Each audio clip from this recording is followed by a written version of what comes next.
নমস্কার বন্ধুরা, আশা করি আপনারা সবাই খুব ভালো আছেন, সুস্থ আছেন। ন্যানোস ফ্যামিলি চ্যানেলে আপনাদের সকলকে স্বাগত জানাই। এখন তো প্রত্যেকেরই গরমের ছুটি চলছে, তো এই গরমের ছুটিতে ছেলের আবদারে দুটো রেসিপি করে আপনাদের সাথে শেয়ার করলাম। আশা করি আপনাদের ভালো লাগবে। চলুন তাহলে শুরু করা যাক। একটা হচ্ছে চিংড়ি মাছের মালাইকারি, আরেকটা চিকেন কষা।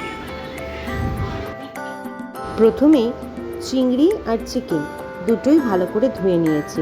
এরপর একে একে নুন, হলুদ আর সামান্য সর্ষের তেল দিয়ে কিছুক্ষণের জন্য ম্যারিনেট করে রেখে দেব।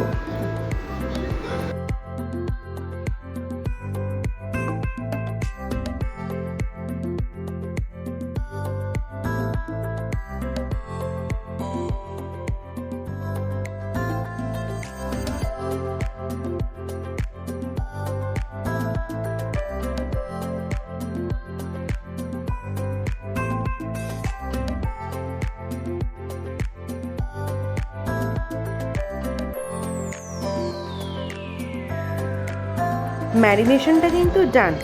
এরপর চিংড়ি মাছের মালাইকারি করার জন্য পেঁয়াজ কুচি কুচি করে কেটে নেব।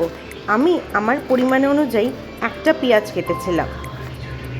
একটা পেঁয়াজ, আদা আর রসুন তিনটে ভালো করে কেটে মিক্সিতে পেস্ট করে নেব।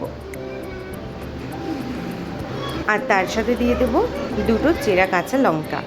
এরপর কড়াই গরম হয়ে গেলে সর্ষের তেলের মধ্যে মাছগুলোকে একে একে ভেজে নেব। আর মাছগুলোকে কিন্তু ভালো করে লাল লাল করে ভেজে নিতে হবে।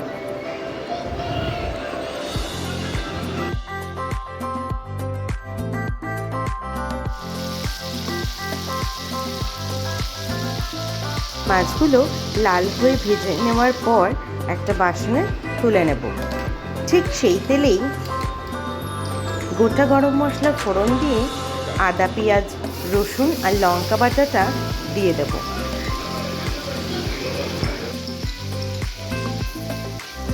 এই মশলাটা দিয়ে ভালো করে কষিয়ে নিতে হবে। আর অন্যদিকে কাজু, চালমগজ আর পোস্ত ভালো করে পেস্ট করে নেব। মশলাটা কষে আসলে কাজু, চালমগজ আর পোস্ত বাটাটা ভালো করে মিশিয়ে নিয়ে কষিয়ে নিতে হবে। যখন দেখব কষানোটা হয়ে এসছে, তার ওপর নুন, হলুদ আর কাশ্মীরি গুঁড়ো লঙ্কা তিনটে দিয়ে কিছুক্ষণের জন্য রেখে দেব ধিমে আঁচে।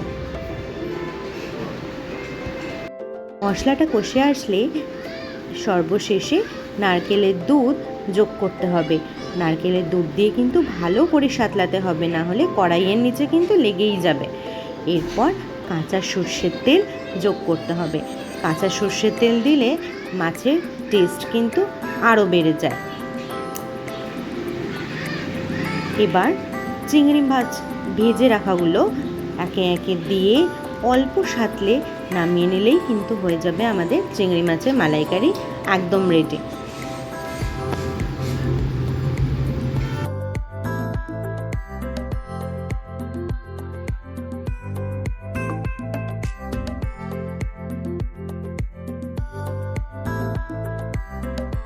আমাদের চিংড়ি মাছের মালাইকারি কিন্তু রেডি। এরপর কড়াই গরম হয়ে গেলে চিকেনের জন্য কেটে রাখা আলু নুন হলুদ দিয়ে অল্প ভেজে তুলে রাখবো।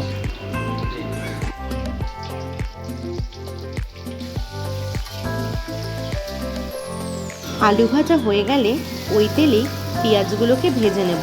একদিকে পেঁয়াজ ভাজা হোক আর অন্যদিকে চিকেনের জন্য আদা আর রসুন অর্ধ ভাঙা করে থেতো করে নেব। আর এইটাই যদি আমরা থেতো করে নিই, টেস্টটা কিন্তু চিকেনে ভালো হয়। পেঁয়াজগুলো কিন্তু ব্রাউন করে ভাজা হয়ে গেছে। এরপর তেলের মধ্যে আদা আর রসুন দিয়ে সাঁতলে নেব। এরপর লঙ্কা আর টমেটো দেব, আর তার সাথে সামান্য নুন আর হলুদ ভালো করে সাঁতলে নেব।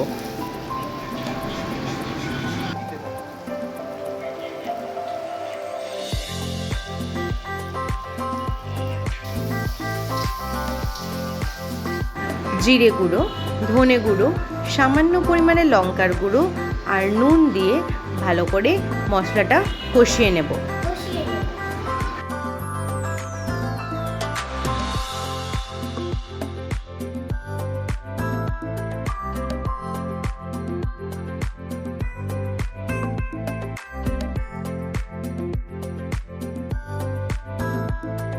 মশলাটা কষিয়ে আসলে ম্যারিনেট করে রাখা চিকেনগুলো একে একে দিয়ে দেবো।